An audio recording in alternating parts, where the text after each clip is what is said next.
వందనాలు.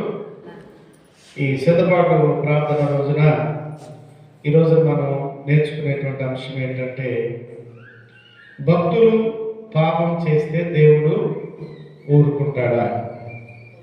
మనం నేర్చుకునేది మాట ఏంటంటే, భక్తులు పాపం చేస్తే దేవుడు ఊరుకుంటాడా?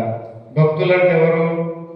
విశ్వాసులు ఉన్నారు, సేవకులు ఉన్నారు, ప్రవక్తలు ఉన్నారు, సువార్థికులు ఉన్నారు, ధనం ఉన్నవారు ఉన్నారు, ధనము లేని వారు ఉన్నారు, బలం ఉన్నవాళ్ళు ఉన్నారు, బలము లేని వారు ఉన్నారు. వీరందరూ కూడా భక్తులే. కాబట్టి భక్తులు దేవునికి ఇష్టలుగా బ్రతకాలి, కానీ భక్తులు దేవునికి అయిష్టంగా బ్రతకటం మంచిది కాదు. మరి ఈ లోకంలో మనుషులు వాళ్ళకి ఇష్టమైన వాళ్ళు ఏదైనా తప్పు చేస్తే దాచిపెడతారు. వాళ్ళు చేసినటువంటి వాటిని వాళ్ళు సహిస్తూ ఉంటారు. కానీ దేవుడు మాత్రము తప్పును పాపమును సహించేవాడు కాదు అని మనం మొట్టమొదటిగా గుర్తుపెట్టుకోవాలి. పరిశుద్ధ బైబిల్ గ్రంథంలో అనేకమైనటువంటి వ్యక్తులను మనం చూస్తున్నాం, భక్తులను. వారి జీవితాలలో ఉన్నటువంటి కొన్ని అనుభవాలను మనం చూద్దాం. మొట్టమొదటిగా మనం చూస్తే ప్రియమిత్రులారా, ఆదికాండము 3వ అధ్యాయము 16వ వచనం నుండి 23వ వచనం వరకు మనం చదివినట్లయితే ఇదంతా కూడా మనకు తెలుసు. దేవుడు సృష్టిలో మొట్టమొదటిగా ఆదామును హవ్వను సృజించాడు. సృజించి ఏం చేశాడు? సృష్టి అంతటి మీద వారికి అధికారమును ఇచ్చాడు. ఇస్తే ప్రియమిత్రులారా, దేవుడు వారితో ఒక మాట చెప్పాడు.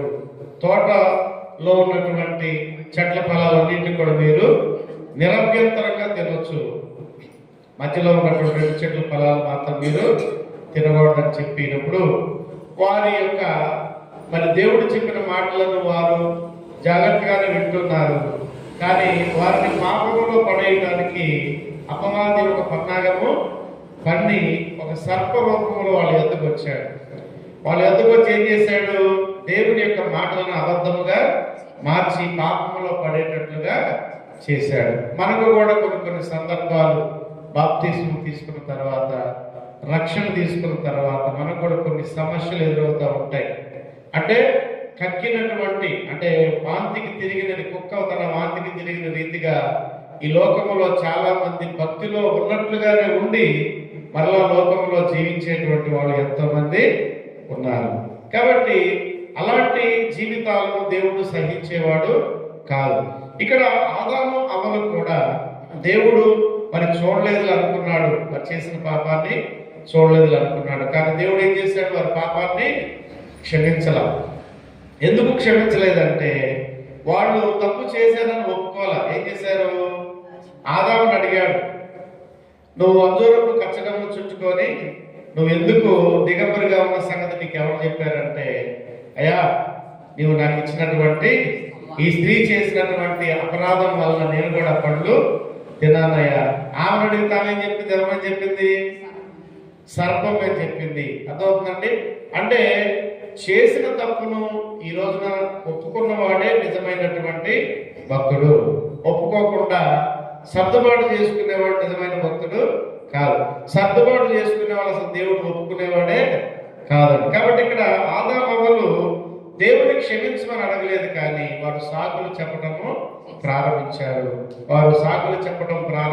కాబట్టి దేవుడు ఏం చేశాడు? ఏదేను తోటలో నుండి వారిని బయటికి నెట్టివేశాడు. అంటే ఆత్మీయ జీవితంలో నుండి వాళ్ళు చనిపోయారు, ఆత్మీయ స్థితిలో నుండి పడిపోయారు.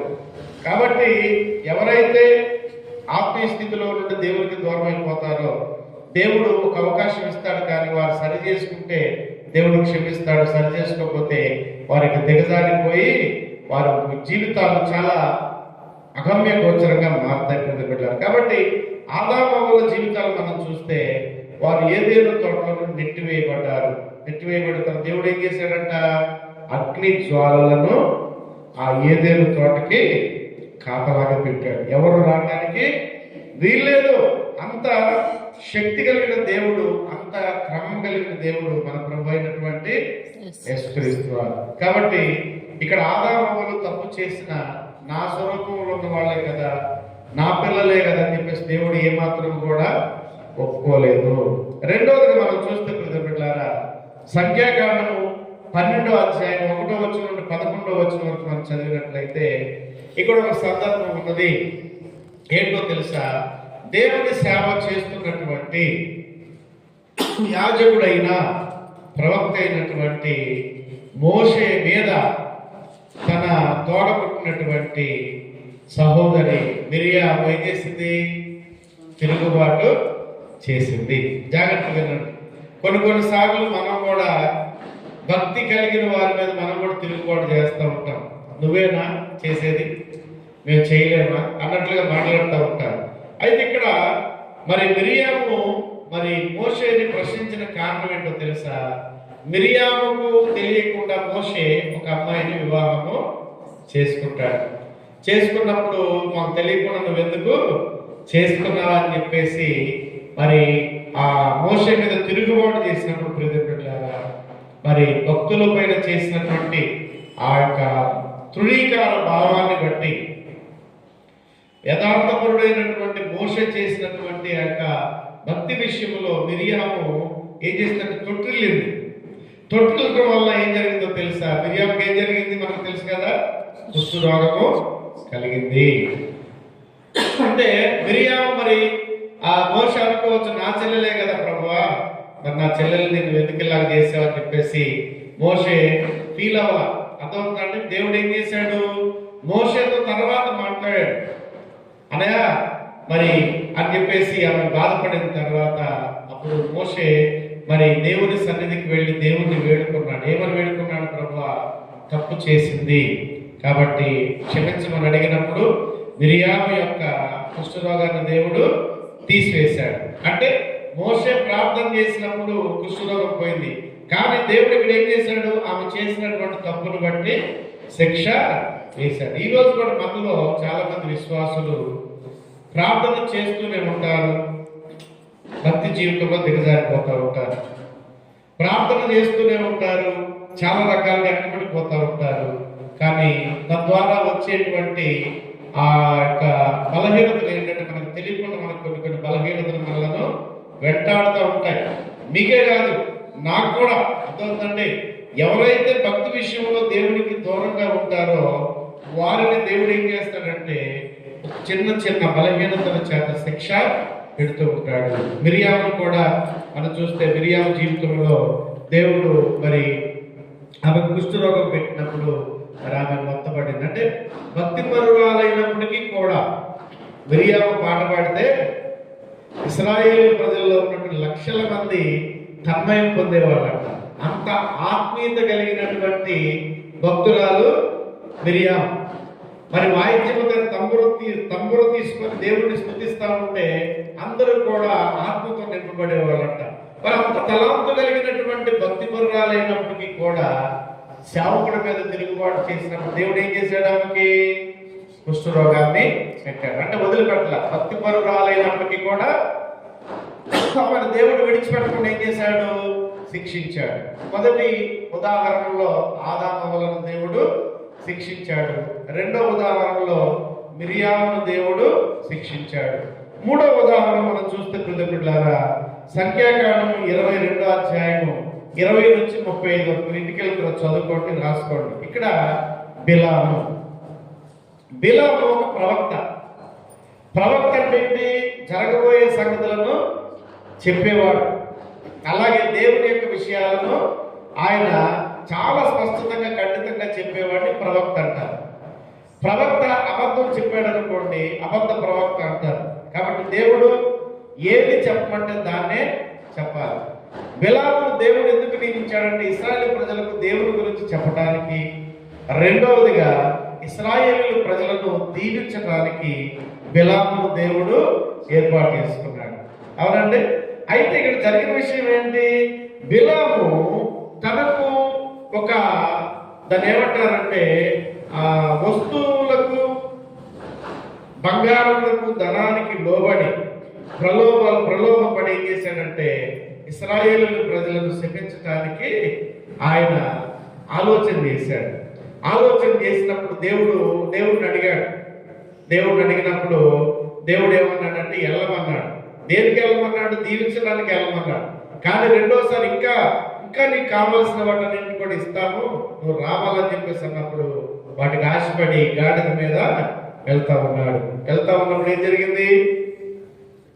గాడిద తనతో మాట్లాడి తనకు బుద్ధి చెప్పింది. అర్థమవుతుందండి? అంటే ప్రవక్తే కదా అని చెప్పేసి దేవుడు ఊరుకున్నాడా? గద్దించాడు. ఈ రోజున మేము కూడా భక్తి పనులు విశ్వాసులు మమ్మల్ని చూడట్లేదులే, విశ్వాసులు మమ్మల్ని ఏమి అంటలేదు అని మేము కూడా ఇష్టానుసారంగా ప్రవర్తించామనుకోండి, దేవుడు అసలు ఒప్పుకోడు. ఏదో ఒక శిక్ష రూపంలో పెట్టి ఎదగకుండా దేవుడు ఏం చేస్తాడండి? వెనక్కి లాగేస్తూ ఉంటాడు. కాబట్టి భక్తులలో తారతమ్యం అనేది లేదు. వాడు పెద్ద భక్తుడా చిన్న భక్తుడా అనడానికి వీల్లేదు. కాబట్టి దేవుడు భక్తు పరులైనప్పటికీ కూడా దేవుని విషయంలో తప్పు చేస్తే దేవుడు అసలు సహించేటువంటి వ్యక్తి కాదండి. కాబట్టి ఈ బిలామును కూడా దేవుడు ఏం చేశాడంటే మొత్తాడు. బిలాము కూడా శిక్షకు పాత్రుడయ్యాడు. ఎందుకు పాత్రుడయ్యాడంటే దేవుడు చెప్పింది చేయకుండా తన సొంత నిర్ణయాన్ని ఆయన తీసుకున్నాడు. ఈరోజు మనం కూడా కొన్ని సొంత నిర్ణయాలు తీసుకుంటాం. ప్రతి ఆదివారం ప్రార్థనకి వెళ్ళాలి కాబట్టి ప్రతి బుధవారం శనివారం ఉపవాసం ఉండాలి. కానీ మనం ఏం చేస్తాం? సొంత నిర్ణయాలు వెళ్ళకపోతే ఏమైందిలే, ఈ నెలలో ఉపవాసం ఉండకపోతే ఏమైందిలే, అయ్యగారు ఎవరు చూస్తాడా, దేవుడు ఎవరు చూస్తాడని మనకే మరి స్వయంకృతంగా మనం ఆలోచన చేస్తూ ఉంటాం. కానీ బిడ్డలారా, స్వనీతిని దేవుడు ఒప్పుకునేవాడు కాదండి. కాబట్టి బిడ్డలారా, ఇక్కడ ఆయన స్వనీతి పరంగా ఆలోచించాడు కాబట్టి బిలామును దేవుడు శిక్షించాడు. కాబట్టి మనము కూడా భక్తి పరులుగా ఉంటూ దేవునికి వ్యతిరేకముగా మనం ఏది కూడా ఆలోచన చేయడానికి వీల్లేదు. బిడ్డలారా, ఒకవేళ మనం ఆలోచన చేసామనుకోండి, మనకు శిక్ష, మనకు బలహీనత, మనకు శత్రువులు, లేకపోతే మనకి ఏ విధమైన ప్రతికూల పరిస్థితులు మనకు ఎదురవుతాయో మనకు మాత్రము తెలియదు. కాబట్టి భక్తి పరులు చాలా జాగ్రత్తగా ఉండాలండి. కానీ దేవుడు ఏమన్నాడు 16వ కీర్తనలో? భూమి మీద ఉన్న భక్తులే నాకు కేవలము ఇష్టలు అన్నాడు. కాబట్టి భక్తులు ఆయనకి ఇష్టం అన్నాడు. కాబట్టి ఆయనకి ఇష్టంగా బ్రతకాలి, కానీ మనకిష్టంగా బ్రతకటానికి వీల్లేదు. బిడ్డలారా, గమనించండి. ఈ 3 ఉదాహరణలు మనం చూస్తే దేవునికి అయిష్టంగా భక్తిహీనత కలిగినటువంటి జీవితం కలిగిన వారిని దేవుడు శిక్షించాడు, మొత్తాడు. బిడ్డలారా, అదేవిధంగా న్యాయాధిపతుల గ్రంథం 16వ అధ్యాయం 15 వచనం 31వ వచనం మనం చదివితే ఇక్కడ ఒక వ్యక్తి మనకు కనిపిస్తాడు. ఆయన ఎవరు? సంసోను జీవితం మనకు తెలుసు. సంసోను దేవుడు ఎందుకు ఏర్పాటు చేసుకున్నాడు?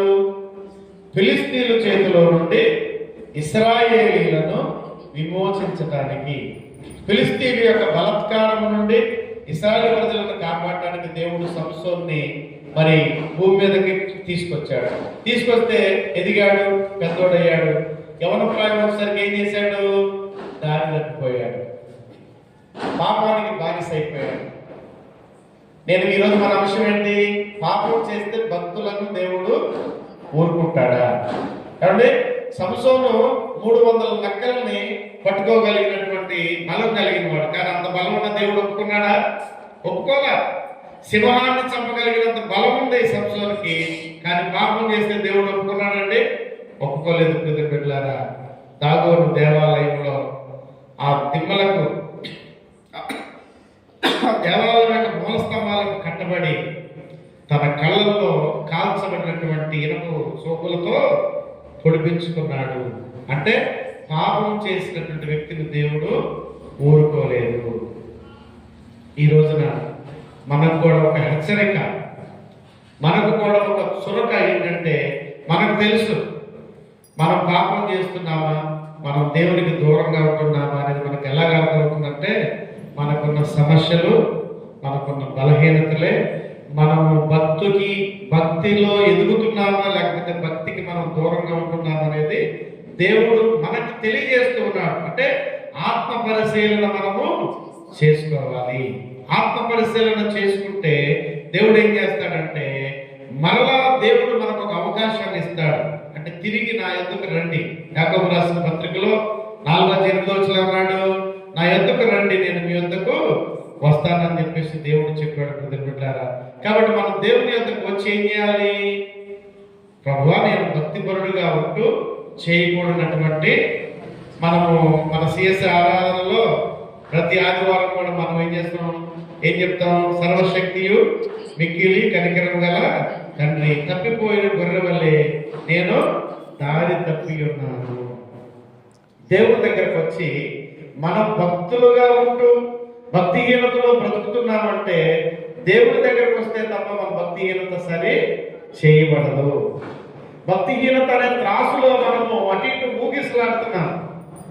ఈ భక్తిహీనత అనే త్రాసు దేవుడికి ఇష్టము అసహ్యం అంటాడు దేవుడు. నాకు ఇష్టమైనది కాదు. పరలోకములో అపవాది పాపం చేస్తే దేవుడు ఏం చేశాడు? దేవదత్త లూసిఫర్ పాపం చేస్తే ఏం చేశాడంటే ఒప్పుకోలా, నువ్వు నా దగ్గర ఉండటానికి వీల్లేదని చెప్పేసి అక్కడ నుండి భూమి మీదకి నెట్టివేశాడు. అర్థమవుతుందండి? ఈ రోజున మనం కూడా ఆశీర్వాదాలు కోల్పోతున్నామంటే, దేవునికి దూరం అయిపోతున్నామంటే మనం కూడా ఏదో ఒక విషయంలో దేవునికి మనం దూరం అయిపోతున్నామని గుర్తుపెట్టుకొని ప్రతిబిడ్డలారా, తప్పకుండా మనందరం కూడా చేయవలసిన విషయం ఏంటంటే, మన పాపముల కొరకు ఒక ఆయన వచ్చాడు, మన బలహీనతల కొరకు ఒక ఆయన వచ్చి సిలువలో ఆయన మరణించాడు. ఎవరైనా మన ప్రభు అయిన యేసుక్రీస్తు వారు. మన బలహీనతలన్నింటి కొరకు ఆయన సిలువలో ఆయన ప్రాణం పెట్టిన దేవుడు. యెషయా గ్రంథం 53వ అధ్యాయంలో నిశ్చయముగా మన రోగములను ఆయన భరించాడు, మన అతిక్రమముల కొరకు ఆయన గాయపరచబడ్డాడు. ఇప్పటికైనా దేవుడు ఆయన సజీవుడికి సదాకాలం ఉండేవాడు కాబట్టి, యేసు ప్రభు చనిపోయి ఎన్నో 2000 సంవత్సరాలు అయినప్పటికీ కూడా ఆయన సజీవుడిగా ఉన్నాడు కాబట్టి, భక్తి విషయంలో మనం దూరం కాకుండా, భక్తి విషయంలో మనం దేవుడికి దగ్గరగా బ్రతుకుతూ ఆయన కృపను పొందుకుందాం. మన కుటుంబాలు ఎవరైతే భక్తి లేకుండా బ్రతుకుతున్నారో, మన కుటుంబాలు ఎవరైతే దేవుడి దగ్గరికి రాకుండా బ్రతుకుతున్నారో, ప్రభువా నా భర్త భక్తిహీనతలో ఉన్నాడయ్యా, ప్రభువా నా పిల్లలు భక్తిహీనతలో ఉన్నారయ్యా, ప్రభువా నా కోడలు భక్తిహీనతలో ఉందయ్యా, ఇదిగో నా అన్నదమ్ములు భక్తిహీనతలో ఉన్నారు ప్రభువా, ఇదిగో వారిని ప్రభువా ఆ భక్తిహీనత నుంచి విడిపించి ప్రభువా భక్తి మార్గంలో నడిపించు ప్రభువా అని చెప్పేసి మనం దేవుడిని అడిగితే ఆయన మన పాపములను క్షమించి మరలా ఏం చేస్తాడు? విశ్వాస మార్గంలో నడిపిస్తాడు, గురి యొద్దకు మనలను నడిపిస్తాడు. కాబట్టి మనందరం కూడా ఆ భక్తి మార్గంలో నడిపించే దేవుని వైపు చూస్తూ మనం ముందుకు సాగిపోవాలి. అప్పుడు నిన్ను ఆయన కదలనివ్వడు. అదవుతుందండి. క్రీస్తునందున్న వారికి ఏ శిక్ష విధి లేకుండా మనం బ్రతకగలుగుతాము. ఆయన కృప కలిగిన దేవుడు, ఆయన ప్రేమ కలిగిన దేవుడు, ఆయన విమోచించే దేవుడు, మన కొరకు ఈ లోకానికి వచ్చినటువంటి నరరూపదారుడు మన ప్రభు అయిన యేసుక్రీస్తు వారు. కాబట్టి తప్పకుండా మనందరం కూడా ఏం చేయాలని బిడ్డలారా, ప్రభువా భక్తిపరుడుగా ఉంటూ కొన్ని సందర్భాల్లో నేను దిగజారిపోతున్నానయ్యా, ఆ దిగజారిపోవడానికి మనకి ఏ ప్రతికూల పరిస్థితులు అయితే మనల్ని ప్రలోభ పెడుతున్నాయో అవి మనకు దగ్గర రాకుండా మనము ప్రార్థన చేయాలి. ప్రభువా వాటి నుండి నన్ను తప్పించాలి, వాటి నుండి నన్ను విడిపించు ప్రభు అని చెప్పేసి మనం దేవుడిని అడిగితే దేవుడు తప్పకుండా మనకు సహాయము చేస్తాడు. కాబట్టి అట్టి కృప దేవుడు మనందరికీ అనుగ్రహించును గాక. ఆమేన్. ప్రార్థన చేసుకున్న మనందరం కూడా ఒకసారి మనందరం కూడా ప్రార్థన చేసుకున్నప్పుడు బిడ్డలారా,